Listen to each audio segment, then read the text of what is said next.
ఆఫ్ఘనిస్తాన్ తో one day series ను team India clean sweep చేసింది. నిన్న శనివారం చెన్నైలో జరిగిన ఈ మూడో వన్డేలో భారత్ 9 వికెట్ల తేడాతో జయబేరి మోగించింది. ఈ మ్యాచ్ లో టాస్ గెలిచి తొలుత బ్యాటింగ్ చేసిన ఆఫ్ఘనిస్తాన్ 44.2 ఓవర్లలో 218 పరుగులకి ఆలౌట్ అయింది. అనంతరం జైస్వాల్ అజయ్ సెంచరీతో భారత్ కేవలం 1 వికెట్ మాత్రమే కోల్పోయి 28.4 ఓవర్లలో విజయం సాధించింది. దీంతో 3 మ్యాచ్ల వన్డే సిరీస్ ను 3-0తో క్లీన్ స్వీప్ చేసింది టీమిండియా. టాస్ గెలిచిన ఆఫ్ఘనిస్తాన్ కెప్టెన్ తొలుత బ్యాటింగ్ ఎంచుకున్నాడు. అయితే ప్రసిద్ధి కృష్ణ బౌలింగ్ వేయడం, ఆఫ్ఘనిస్తాన్ బ్యాటర్లు షాట్లు కొట్టడం, బంతి వెళ్లి నేరుగా రోహిత్ శర్మ చేతిలో పడడం, ఇలా వరుసగా 3 వికెట్లు అదే తరహాలో పడ్డాయి. ఆ తర్వాత మరో 2 వికెట్లు తీసి ఆఫ్ఘనిస్తాన్ బ్యాటింగ్ లైనప్ ను ప్రసిద్ధి కృష్ణ కుప్పకూల్చాడు. ఆ జట్టు కెప్టెన్ హష్మతుల్లా షాహిద్ 102 పరుగులతో, అలాగే అజ్మతుల్లా ఉమర్జయ్ 50 పరుగులతో ఆదుకున్నారు. కానీ వీరిద్దరు అవుట్ అయ్యాక మళ్లీ ఆఫ్ఘనిస్తాన్ వెంటనే వికెట్లను కోల్పోయింది. మొత్తంగా ప్రసిద్ధి కృష్ణకు 5 వికెట్లు దక్కాయి. ఇక అనంతరం చేజింగ్ ప్రారంభించిన భారత ఓపెనర్లు ఆఫ్ఘనిస్తాన్ బౌలర్లు ఏమాత్రం ఇబ్బంది పెట్టలేకపోయారు. ఈ క్రమంలోనే రోహిత్ శర్మ, జైస్వాల్ ఒకరు హాఫ్ సెంచరీ, మరొకరు సెంచరీలు పూర్తి చేసి విజయాన్ని అందించారు. తొలి వికెట్ కు ఏకంగా 170 రన్స్ జోడించారు. 69 బంతుల్లో 79 రన్స్ చేసిన రోహిత్ శర్మ అవుట్ అయినా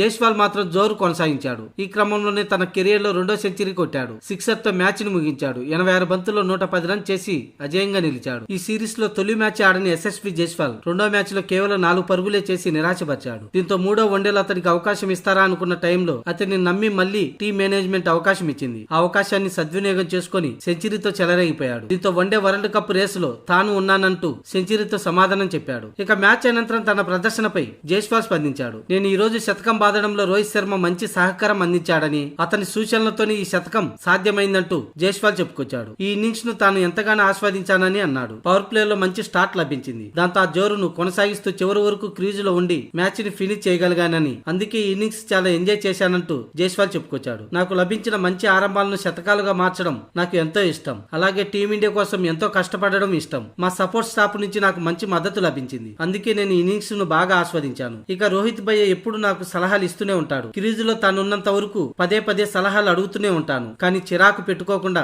ప్రతి సలహాకు సూచన ఇచ్చాడని, ఈ రోజు మ్యాచ్ లో కొన్ని నేను డాట్ బాల్స్ ఆడినప్పుడు ఇప్పుడు నేనేం చేయాలని రోహిత్ భయ్యని అడిగాను. దానికి ఆయన స్ట్రైక్ రొటేట్ చేయడానికి ప్రయత్నించు అని చెప్పాడు. అయితే నీ ఇంటెంట్ మాత్రం మారకూడదని చెప్పాడు. నేను కూడా అదే ఇంటెంట్ తో ఉంటూ స్ట్రైక్ రొటేట్ చేశాను. అది నాకు బాగా ఎంతగానో సహాయపడిందని, ఆయనతో కలిసి బ్యాటింగ్ చేయడాన్ని నేను ఎప్పుడు ఆస్వాదిస్తానంటూ జైస్వాల్ చెప్పుకొచ్చాడు.